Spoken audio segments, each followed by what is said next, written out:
బొగ్గుని బొగ్గు అని నిరూపించుకోవడానికి ఎలాంటి పరీక్షలు అవసరం లేదు. కానీ బంగారం అని నిరూపించుకోవడానికి కఠిన పరీక్షలు చాలా ఉంటాయండి.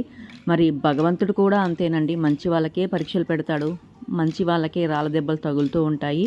పూర్వం రోజుల్లో మంచిని ఊరంతా ప్రచారం చేసి చెడుని మాత్రం హృదయంలో పెట్టుకునేవారట. కానీ ఈ రోజుల్లో మంచిని హృదయంలో దాచుకొని చెడుని మాత్రమే ప్రచారాలు చేస్తారండి. లేకపోయినా చెడుని క్రియేట్ చేసి మరీ చెడు ప్రచారాలు చేస్తారండి. ఎందుకంటే మనం చేసిన మంచిని ఊరంతా పంచితే మనం గొప్పవాళ్ళం అయిపోతాం కదా. మరి మనని లోకం దృష్టిలో చెడ్డవాళ్ళు చేయాలంటే లేకపోయినా చెడు మాటలు సృష్టించి చెప్పాలి కదా. ఇంకా కొంతమంది అంతేనండి. ఏమీ చేయకపోయినా తాము మేమే మంచివారము, మేమే గొప్పవారం అని చెప్పుకుంటారు. చేసే వాళ్ళని మాత్రం అనగదొక్కాలని చూస్తారు. వారు చేసిన తప్పులనేమో బాండు పత్రాలు దాచుకున్నట్టు బీరువాలో దాచుకుంటారు. ఇతరులు చేసిన తప్పుల్ని చెయ్యకపోయినా వాటిని క్రియేట్ చేసి చెడుని కరపత్రాలు పంచినట్టు పంచుతారండి. కానీ భగవంతుడికి తెలుసు కదా ఎవరు మంచివారు కాదు అని చెప్పేసి.